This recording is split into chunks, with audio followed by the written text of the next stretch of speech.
So this is the what if position, right? You can get into just going into what if you could do X, Y, Z better. It's a very aspirational tone, which is awesome. It feels good to do that. What if you could do that? But that the strength of that is only as good as your position, right? Like the strength is only as good as that contrast.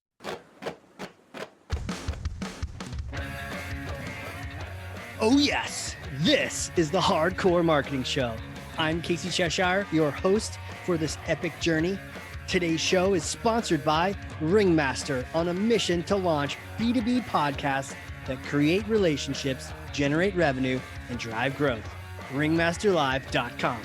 Bam.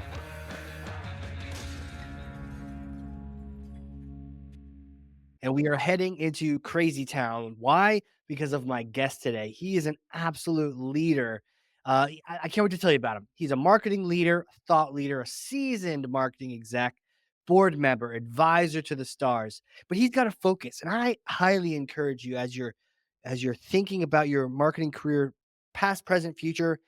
This guest has a focus, 15 plus years in the human capital management and the HR tech space. He is the go-to expert in that industry. If you're in that industry, you need to talk to this guy or listen to this guy, at least this episode.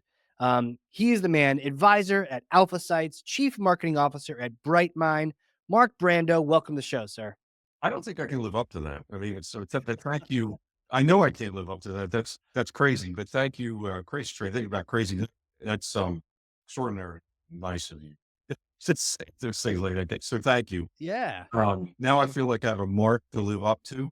So I have to live up to what you're saying. I'll do my best. Well, you know what? Why don't we just, Mark, let's just end the show here. You want to do that? Hey, thank you all for coming. Great show. Our guest, Thank you. Mark, thank you for coming today. No, okay, here you go. I got to pass you this thing because I want to ask you this question I've been dying to ask you, but this thing's heavy, but clearly you work out. So here we go. Okay, here we go. Go ahead. Take from me Thor's hammer, sir. Grab it. I You have got it? it. All right. It's mine. Thank you. Okay, look at that. Strong. I told you guys he was strong. No, come on. I Take need to from work me out more. Thor's hammer and smash some kind of marketing myth, bogus strategy, misconception. Set the record straight once and for all. Um, there are so many of them, and I feel so empowered now that you're giving me the hammer, right? Yes. So I think the first one I'm going to go after is the vending machine myth. Yeah. Okay. Tell me about this. So the vending machine myth is, what is marketing?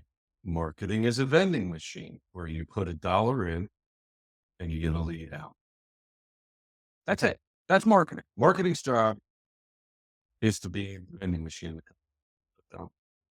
And I'm going to smash that because I'm going to say, you know, the role of marketing and what's asked of marketing, and we could debate this, whether it's size of company or approach, is way more diversified than that. And of course, has broader responsibility areas than that. Am I diminishing the value of demand gen or lead generation? Absolutely not. But it is way less. I mean, the notion of a vending machine is ridiculous. I mean, if you're going to be nice about it, say it's I don't know, a beautiful buffet or a restaurant or a brunch where you get multiple things and offerings based on a business plan, and you sit down at a table and you have a nice meal. I love that. I was going to say whack-a-mole, but I think, golden buffet sounds even better. I used to work with a colleague who had a saying, and I think he's right. It's like the notion, and it's a quality saying. He used to say, and I've adopted it, and I've used it with my teams a lot. It's, we don't serve sandwiches, serve meals, right? So I think that plays to that, to say, look, marketing is not a vending machine. It's not serving sandwiches, whether it's certainly demand gen and approach to leads, or positioning work, or product marketing work, or brand work, or comms work, or any of that. There is a buffet approach. And well, what do you want on that buffet and what do you want to eat has to reflect and support the business strategy and work. So that's the biggest myth is, and I see it, and, times are tough, right? Especially in software spaces and things, or even in startup land where it's just give me the M12, just give me the lead. Great. What What is it about the vending machine mentality that is holding us back as marketers? I think it's multidimensional. It's first off, it's diminishing. It's dehumanizing to a certain extent. I think it's disrespectful to the function. I think it's disrespectful to the people that work around marketing and go to market.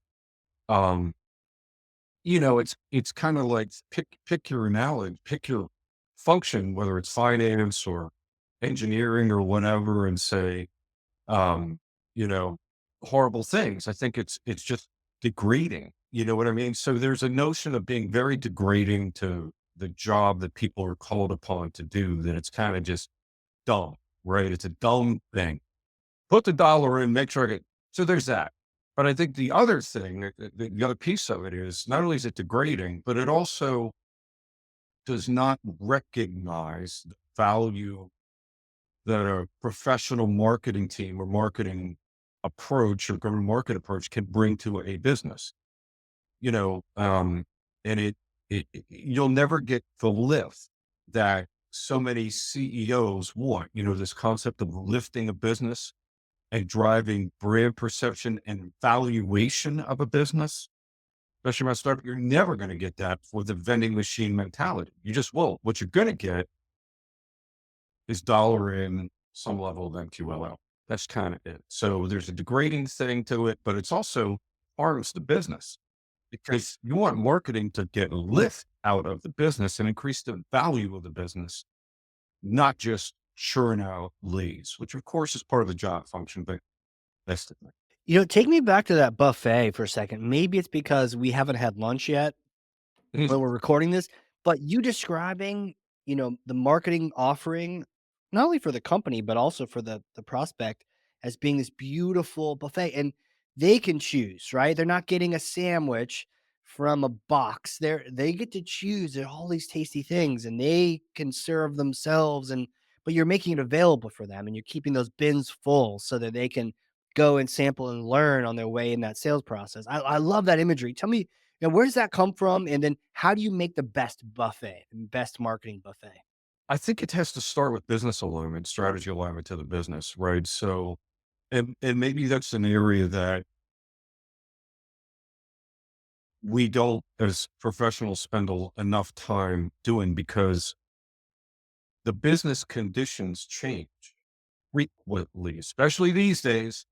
They're constantly changing. So the notion of like, okay, here's our plan for the year. We're going to do, well, it's this time of year, right? We're going to do annual planning. We're going to think about next year. We're going to do our plans. And then you have to adjust the marketing budget and what plan will be to support the business objectives, the buffet, right? We're going to create the buffet and the outcomes needed to support the business objectives. I think part of the problem is the dynamics of the business change too quickly. So what's on that buffet gets stale and it's old. It's not right, but that's almost what, quarterly, monthly in some cases. And we shouldn't be afraid to look at, staying with the buffet thing, because, you know, but we shouldn't be afraid to swap out things or make changes more frequently, especially if you got a salad bar, that thing's going to get old after a month. No one's eating the jello. No one's eating it, man. Get out of it. So that iteration process back to the business of like, what do we really want to accomplish? What's the goal? Is it to get a higher valuation at a strategic level to move the entire business up in value to secure the next round of funding? Is it to provide pipeline coverage and brand reinforcement at 4x the revenue number? Some combination of both, which is going to require press and brand. Do we have to rebrand the business? In the HR tech space, right, in our space, depending on which analysts you look at, there's 17,000 vendors. It's consolidating these days, but how do you stand out? We need to stand out more. So all that has to go into the mix to say, you know what, that jello is kind of stale, to say, we got to pull that. We have to update, we have to change, and it has to be done more frequently. So I think part of that approach around the vending machine and the buffet is how often are you really adjusting what's available in a market and what you're doing to support the business? It can't be once a year. Yeah. Yeah, that bucket of okra's been on there for a day now. It's just stewy and old and disgusting. Yeah, yeah. Okra juice. It's time to move on. Okay, so okay, I feel you've smashed the vending machine. What else do you want to smash before we take it the next step? Because I know you got so many different things you're looking to. Well, I'll go one more maybe step around that, but I'm gonna pivot a little bit. I think, and this is kind of another step from the vending machine, and I'm gonna bring up attribution, right? Yeah. Like, and this is highly controversial, and this is highly dependent on the organization, and I'm very aware of that. But when you look at attribution modeling, where did the lead come from? Which vending machine did it cover? Was it sales generated? Was it marketing generated to just, first in, last in, multi-touch attribution modeling? There's multiple ways around this, as most people know. My opinion on this for most organizations is that we spend way too, and this is the myth, right? How much does it really matter? And I'm here to say, I don't think it matters because I think it defeats the purpose. Because we get into the moment you go down that path and you look at attribution modeling and you say, well, it's got to be tied at the top level to marketing or sales. I'm not talking about campaign level attribution. I'm not down at that level. The moment you really start to go down that at the top level and really try to assign this back between sales generator and marketing generator, there's a division. And this is that famous sales versus marketing thing, right? I think the metric is revenue. And I think the metric is pipeline coverage to revenue. And you can debate sourcing and who generated what all day long. My point about this and being myth busting is I think there's a lessening that needs to occur. It's a myth to focus everything on the attribution model at the top level.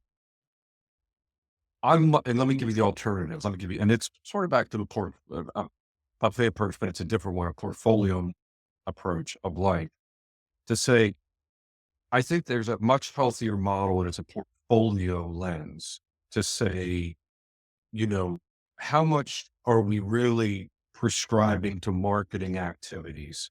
And this is in conjunction with the CFO and the CEO. How much is actually the marketing budget, people, programs, and then it's the job of the head of marketing to allocate that portfolio of resources correctly, just like you would maybe a financial portfolio, stocks, bonds, cash, or whatever, to do what? To get the desired returns. So when you go in and you look at your bank accounts and you look at stocks and bonds and things like that, you go, well, what percentage do I have? How risky is it? Is it going to hit my return? Am I going to be okay? That's the level you want to look at. And that's, I think, a healthier way to engage with the CEO and the CFO and even the head of sales to say, look, this is the mix. These are some of the activities that are a little more experimental that we've created room for that are like, whether it's digital experiments or approaches that are a little more risky. These are the more conservative things that we know work because we've proven them, bonds, if you will, cash. And we're going to put together the right mix that we think are going to get the desired outcomes. I think too often we get mired in the weeds of like, you know, chasing false metrics that are going to be really hard to work with. So I guess what I'm saying is the myth is how much does attribution at a top level really matter? Let's take that back and maybe simplify the approach to the business with a portfolio lens that folks might be able to relate to a little more directly. Yeah, right. I can totally picture it in my mind. Hey, the S&P went up and that's good and you just now you have more money. Cool. But like you're not looking at the individual company that put out a finding and that's like you're not going down to that level or they've swapped their CMO and that now they're growing like I don't even know, but from the top level I can see that overall this particular asset type or something is going in the right direction. Meanwhile, that dang cash bond thing just sitting there going, here's an extra $5. I'm like, what am I even paying you for? Maybe I reallocate From a senior level, reallocate funds to the areas that are showing the most promise. Yeah, I think mentally it frames, back to that. Remember we said at the beginning of the vending machine that it's sort of degrading and the approach. It reframes the discussion of the marketing value and how to approach. Um, I think what's done around marketing to a great extent.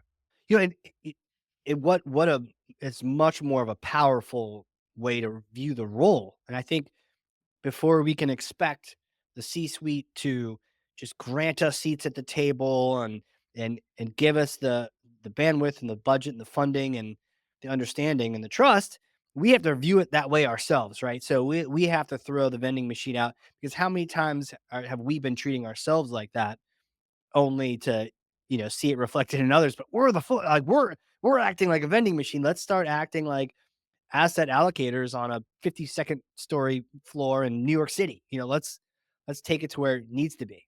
Yeah, it is the return out of the business. Is the business asking for a 5% return, 10%? Think about it that way, right? It's that same model. What's required? What's the revenue ramp? That's going to directly play to the marketing budget, in terms of overall marketing allocation and investment. And that's where you start to line the ducks up. So yeah, I think that's a much healthier way to look. Absolutely. Man, yeah, from vending machine to asset allocation. It's like a maturity. I think so, but I think the point is whether it's the buffet analogy or whether it's like how you manage your household budget or your 401k, you're trying to make it. I think the goal here is to make it approachable and manageable for people, in these professions, and but yet workable with the C at a very human level, not crazy marketing speak, not crazy, product speak or finance. We all have our colloquialisms in our functional areas and we all over rotate, but I think we all have to keep it to, common sense discussions about so that we all can relate to, whether it's the Jello or the okra or the, how's the portfolio doing? Well, what's the return? And we've done some experiments. We have some staple things. Everybody understands that generally. I think that's important. And to your point too about going into the weeds, I think some of the biggest mistakes I see is when, senior folks start throwing out micrometrics. It's like you have a macro role and you're throwing out micrometrics to other macros and they're like, "What are you talking about?" Like we're not going to hit, our goals for the board on your impressions. It reminds me of a slide, and I'm gonna probably do a poor job of this, but I think it's actually a Gartner slide, and it's from one of the analyst firms. It might be Gartner, but it's one of my favorite go tos because it simplifies things so well, and it's really simple. It's one slide, and it says on one side of the slide, the first side, it says current state. Here's current state of things. Other side of the slide column, right? It says desired outcome or end state. And in the middle, this big open canvas, it says things we're going to do to get there. Middle. And it's super, super simple. So, you can go all kinds of deep and crazy, and we all do. We all get into details generally, and we all look at, and we all do that. I've done that a lot throughout my career. We all go down, whatever, but I think it's important to keep things simple and relatable and digestible. Why? Because whether you're dealing with customers or executives or whatever, it makes decision making and accountability transparent. It speeds decision making in most cases, in my estimation. It helps makes things more transparent and accountable. I think there's reasons there's good reasons for that. And I just always think of that Gartner slide because it's like, yep, here's where we are. Here's where we want to be. The things in the middle that we're going to do with dates and names, dates and names to do those things. Just a very simple string. So just things like that. Back pocket slides, just templates. And as you're describing that, I was looking and I think I found, some that reflect that. And on one hand, yeah, it's easy. You could draw three columns on a board and look really clever and charge a lot of money as an analyst. But on the other hand, I was trying to think why don't we do that? Well, oftentimes we don't know the current state, or maybe we do, but we definitely don't know the desired state, you know? Or we haven't really considered it. And so what we get in the middle is just gobbledygook. I was just on a sales call earlier today, and people were talking about a podcast, and it's like, okay, cool, yeah, yeah, but like, what's the goal of this thing? What are you trying to accomplish with it? Are you just, yeah, we can edit this thing, but like, are you trying to get more partners? Are you trying to get more brand attention? Leads? What is it? And you could tell the person hadn't exactly thought of it yet, and it's like, oh, let's take a step back. Before you can even think about what programs go in that action plan, you got to do the stuff on the sides. I think that's right. I think that's right. I think it forces a minute of consideration to go, what are we actually trying to do here?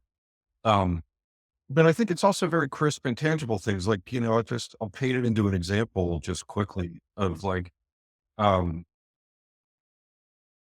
something we all struggle with is, let's just deal with pipeline stuff for a minute. We can talk about other areas of positioning, branding out. I'll just stay on pipeline for a minute. Yeah, yeah. I mean, let's just say, there's a issue this month or this quarter with convert lead conversions. That never happens, right? No, there's always a problem with conversions and trying to hit the pipeline metric. But if you take that approach and say, well, what are we trying to drive here? Is it the number of MQLs or SQLs, or is it actually the revenue target? Remember the revenue target, you base it off of revenue, not an MQL number, which a lot of people stop on and they go, oh, I got to get 3,000 or 2,000 Q. It's the revenue number. And then you go, well, what can I do to affect the revenue number as opposed to just 5 more MQLs? And all of a sudden, maybe that starts to unveil things like, is there a different package we could introduce quickly that improves the average order value? That's different than actually an MQL number, right? Here's another one. Maybe there's stalled pipeline. Maybe the conversion is sitting, um, in an outreach sequence on an attempt. And maybe what the field needs is reasons to re-engage, right? And that could be for a host of reasons, stalled pipeline, customers expiry, et cetera.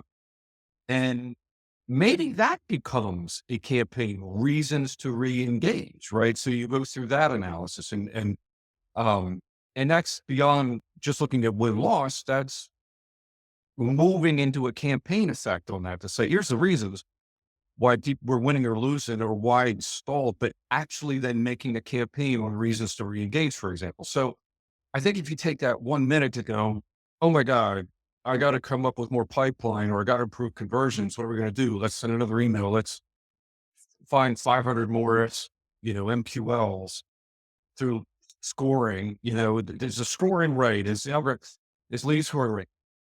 Maybe you pause and you go, maybe there's a different way to approach the problem because I'm really after the revenue.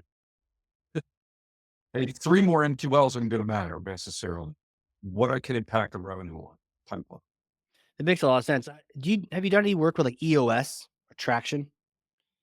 So, so, but not enough. I mean, I think that some of it, like when you look at, and I want to be clear, we're saying the same thing. You're talking about engagement scores, or what are you referring to? Oh, no, no, this is entrepreneur operating system. Oh no, no, I'm sorry, no. What you're talking about, like customer engagement scoring. Oh, I know. I mean, We're talking about acronyms get used all the time. No, this it's a particular process. It's like a process for running a business, and one of the tools they have is called IDS, where you identify, discuss, and solve. Right? Um, it's almost like that chart you just described. But what's interesting is we find, and this prevents you from having just meetings where you just spin your cycles. It's like, okay, no, we're gonna go identify, then discuss, then solve, and you can't go backwards, right? So once you go forward, like you're in a new stage, you have to keep going.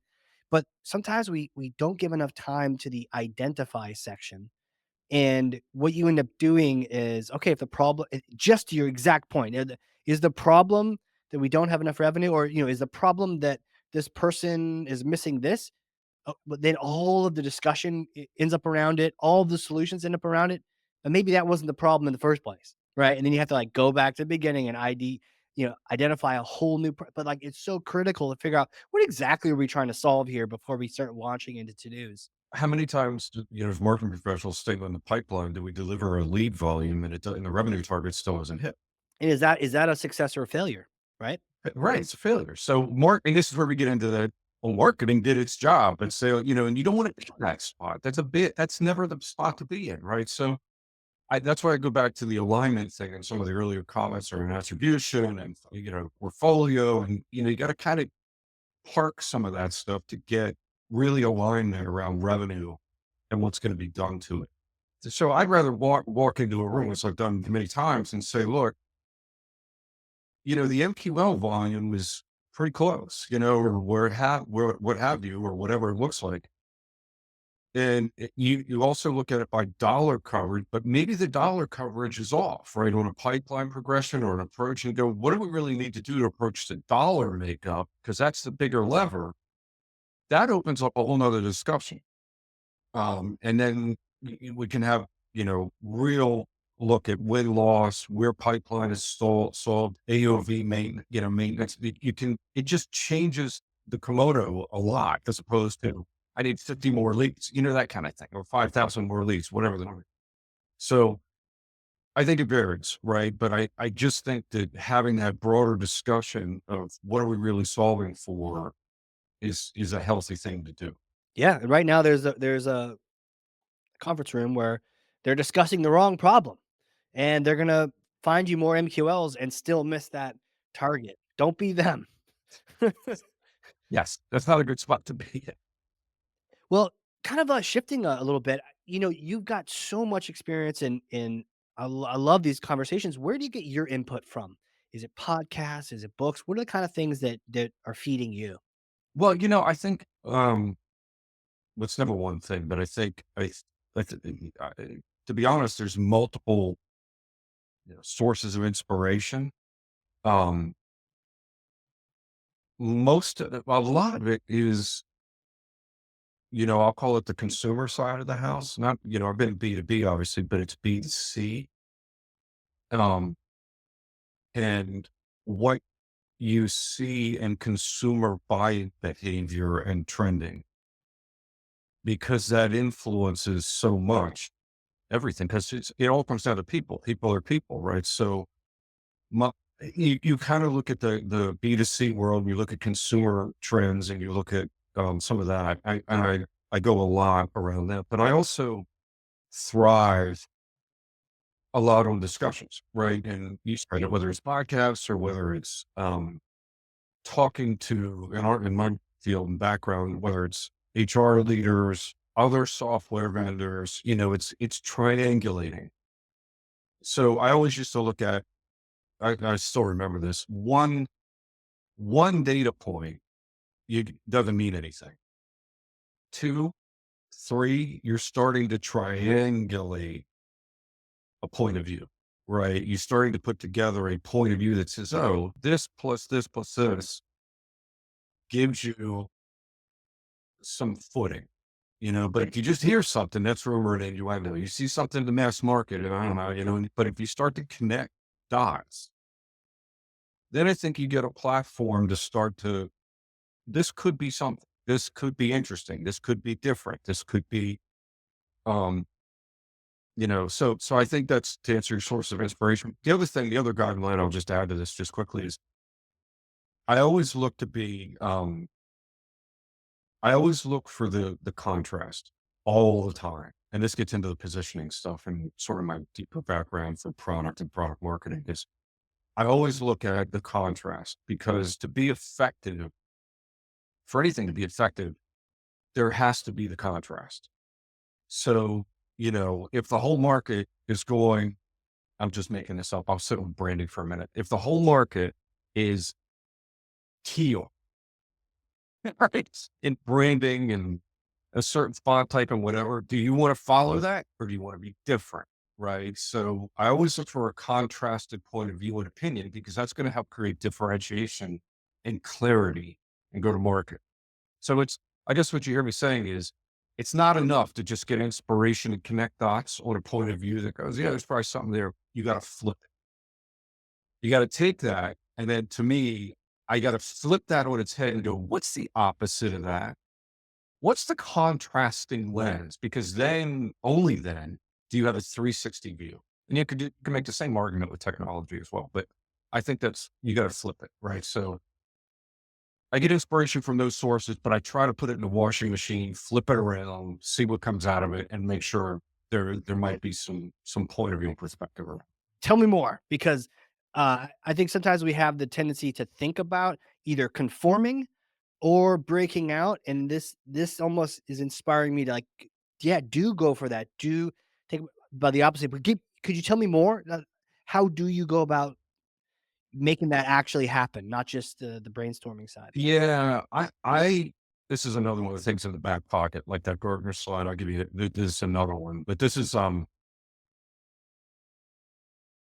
really old school stuff. But I'm going to go here for a second because I still leverage it. I'm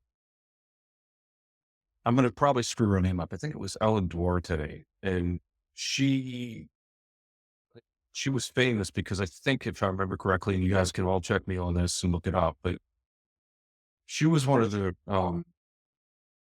original marketing people, if not the original marketing person at Apple back in the day. And she spun out her own agency, I think.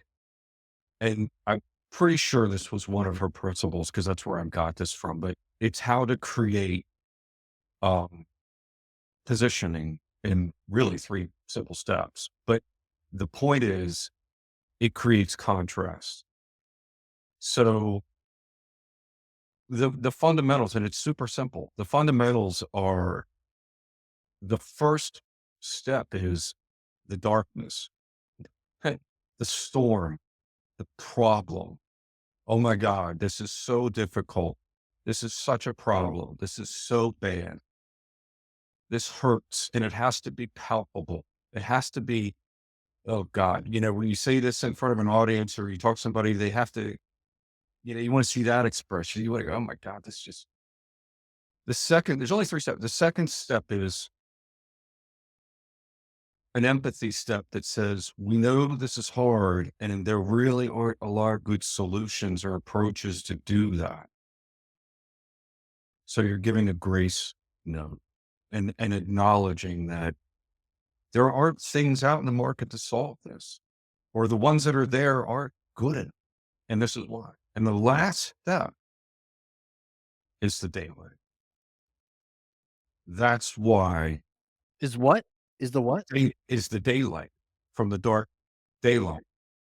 That's why, in other words, that's where you make the pivot to say, that's why we are here now with ABC Company and Solution Offering, because we offer a new way to do this, the daylight, the salvation, if you will, the approach that says you're not going to be in the darkness.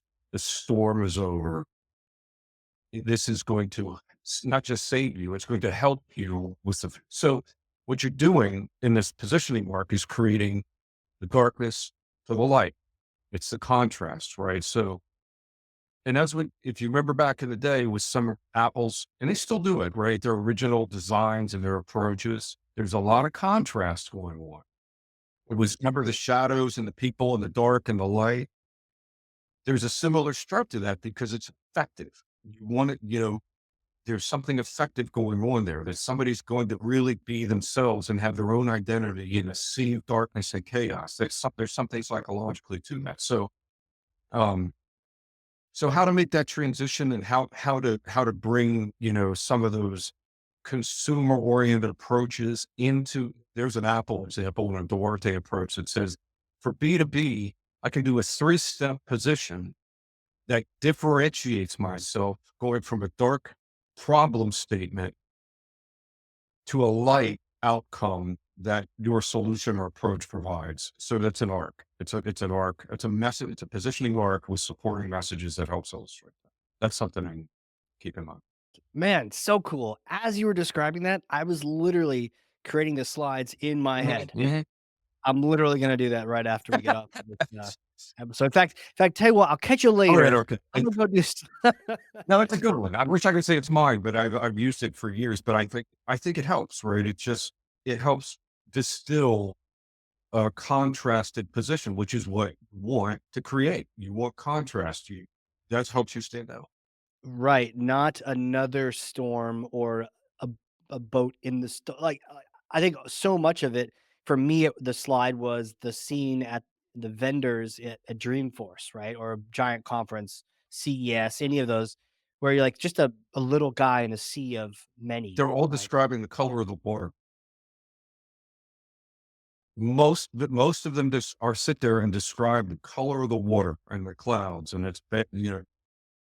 they don't go that next step, or worse. The worst thing you can do is forget to describe the darkness. This is the biggest problem that happens. Most people they skip the first part and they go right to, we got this beautiful solution that solve all your problems, and they forget to paint the darkness and the problem statement because they want to get into the positivity. They go, Right. What happens when you do that? When you leave out the darkness?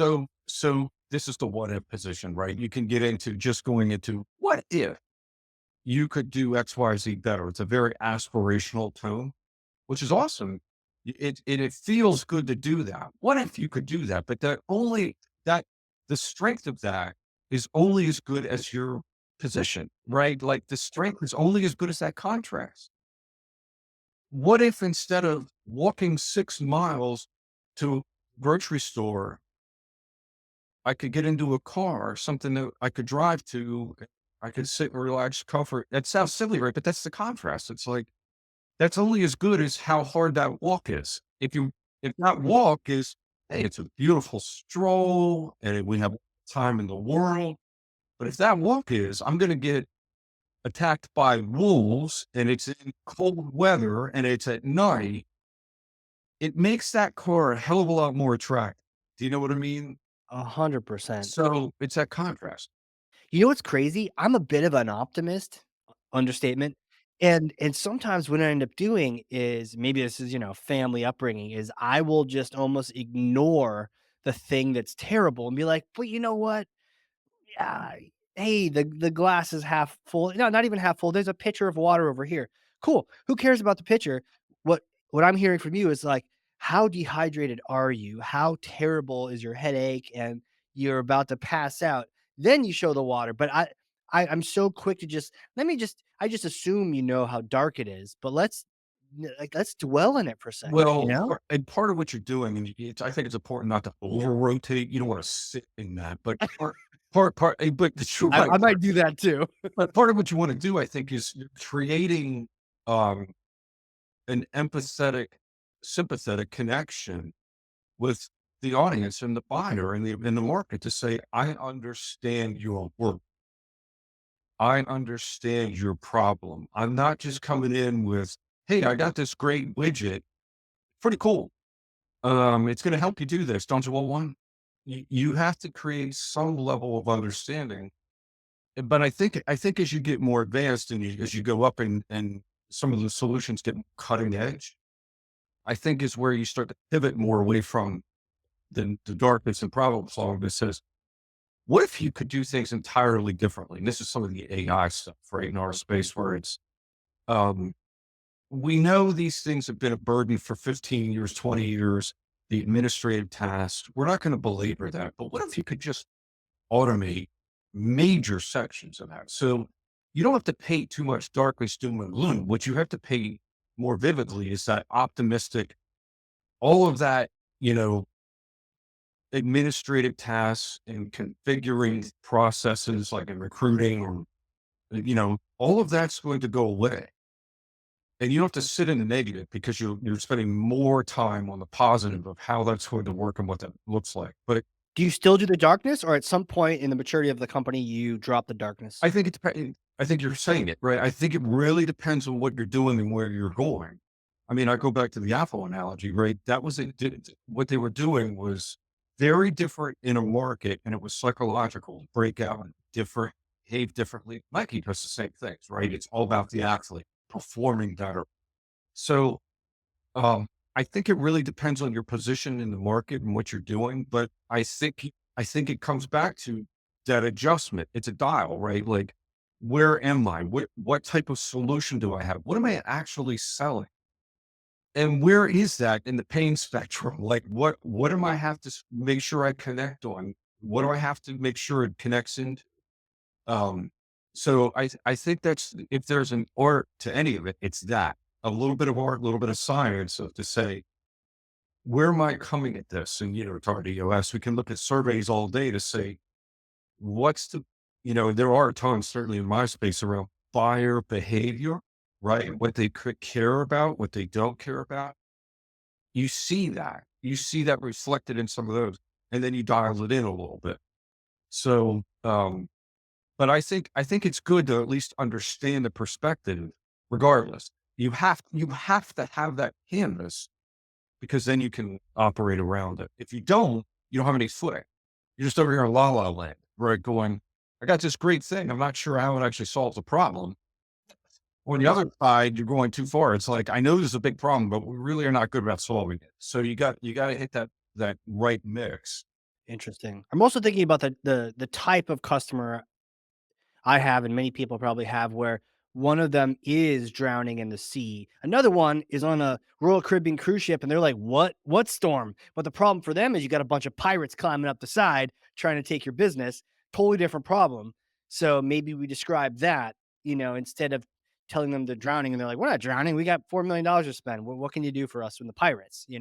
It's yeah, right. So just to riff on that analogy, right? It's the seas are dangerous, right? Whether the conditions change all the time. You get into the agility thing, just to riff with you on that. But you could see how that paints in, right? So you start to go, well, this customer has this problem with pirates. This one really is taking on water in a smaller boat. The common denominator is the seas are turbulent, right? The seas are rough and it's dangerous waters and things are changing all the time. So that starts to create a picture of a position potentially. So I think that's where you dial it in, right? You say, I have this point, this point, this point. What's that start to look like and mean in market? Yeah, and maybe or tell me, which one of these issues and what's the most dangerous part of the sea for you? And they're like, "Ah, it's the pirates." That's it. We know it's rough. We've seen customers with pirates and weather and growth problems. What affects you? And that's great discovery stuff. You're spot on, right? What open up the discovery that way. But you have to have that canvas to know. Right, and start the conversation and open up the door for discovering more about it, not just glossing over it and talking about the clouds and the skies and Exactly. Exactly. It's beautiful to be at sea today, is it? Be careful. right, right, Be yeah. careful. Man, Mark, my next question really is like, who are you? Who are you? How do you know all these things? Take me back in time, little Mark days. Did you know you're gonna be leading organizations, teaching people about marketing across the airwaves, dominating an industry like, HR tech and that kind of thing? What was little Mark like? Geez, that's a scary one. Come on, man. I don't want to go there. That's creepy, scary stuff. That's scary. No, I don't know. But thanks for asking. Oh, so much. It's funny, it's scary. I, all right. I'll be sincere in the answer, and I'll be a little reflective in the answer.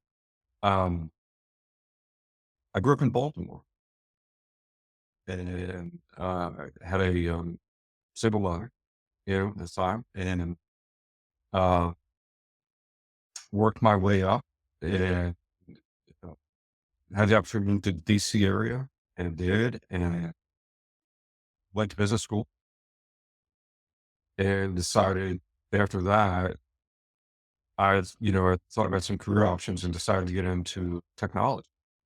But I guess what I'm saying is it was a little mark and stuff. Um, I guess I'm sort of the product of like, single parent, Baltimore kind of street kid who went to business school, and so you're going to get a lot of fight a little bit.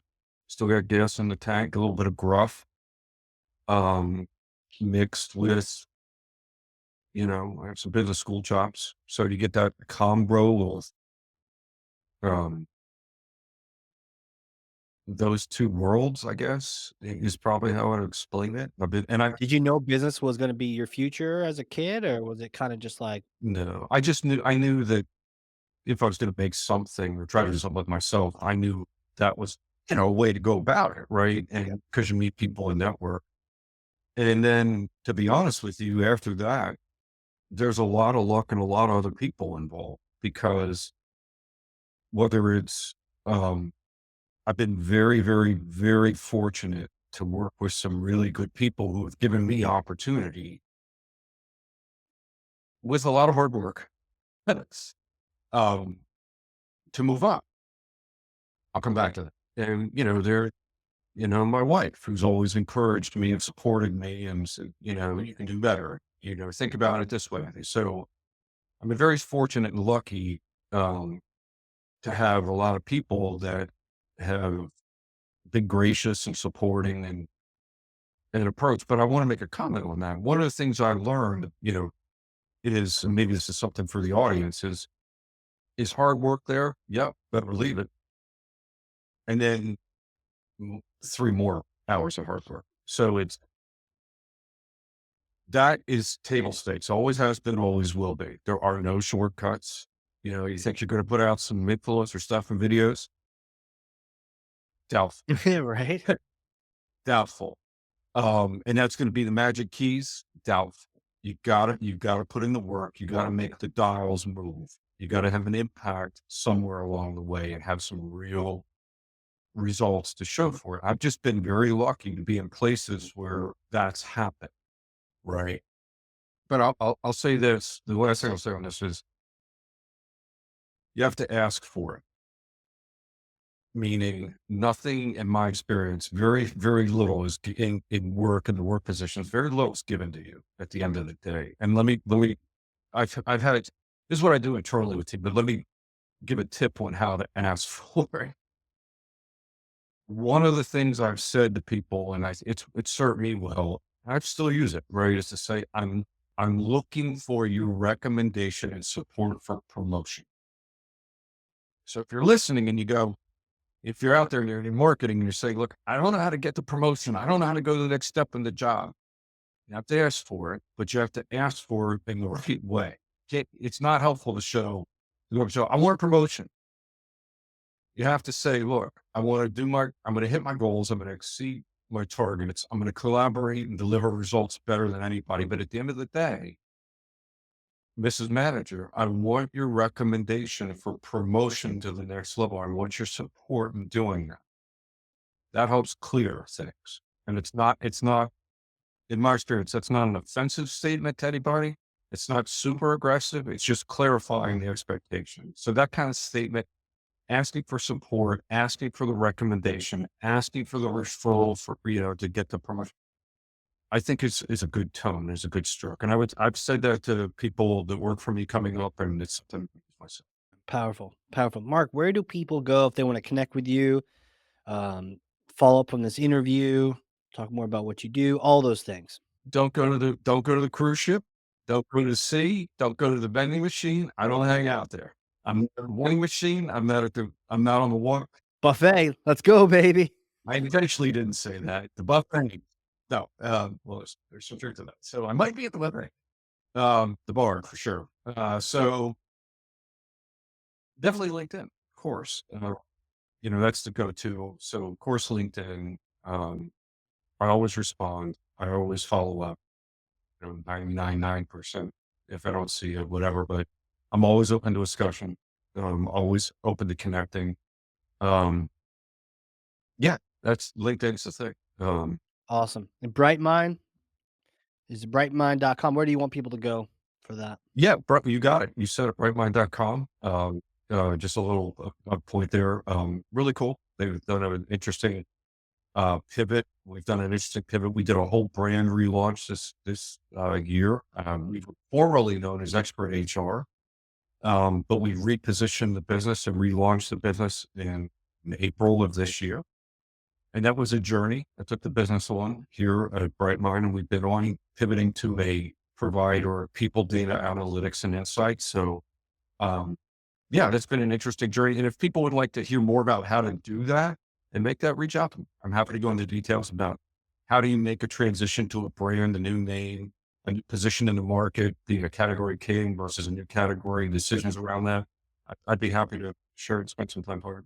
You know what? Maybe we just do a round two at some point and talk through that because that sounds like a great story. Man, Mark, thank you so much. I feel like this was a masterclass, a great conversation on the various ways to not approach it. But then, man, what a cool masterclass on the practical elements of crafting that brand story. Like, oh man, what a cool conversation. So thank you so much for coming on here and just opening up your brain for us. Oh, it's fun. Are you kidding? I mean, I not to be too self-serving, but I really appreciate the time and the forum. I mean, I don't do these a whole lot and everything, but it's great. I'm really appreciate it. Thank you for creating the platform and the ability to do this. It's been fun. I've had a great time, but for some reason I'm hungry and I feel like I need to. Almost like we I- talked about it. Yeah, I don't know. I have this, whether it's vending machines or buffets or maybe a cruise, maybe there's a vacation and some food in my horizon. I don't know. All right. I'll see you there. I'll meet you in the kitchen, man. Uh, for those listening, if you learned something, and I freaking know you did, because I literally have 2 pages of notes over here, front and back. And Mark, I showed you this at the beginning, like a magic trick. It is now full of things. I even drew a little old school picture because you're pulling some wisdom out of the ages. But if you're listening to this and you learned something, hey, shout out to you. I learned something too. Share this episode with one person. Doesn't have to be 9,000, but if you want to do 9,000, that works for me too. But seriously, get good information into just somebody else's hands. Help them out. Mark has got some great nuggets in here, and we want to just spread the word. So, and with that, Mark, thank you again, sir. You're a masterclass. So, my pleasure. Thank you. Thanks again. All right, everyone. This has been a crazy episode of the Hardcore Marketing Show. We will catch you all next time.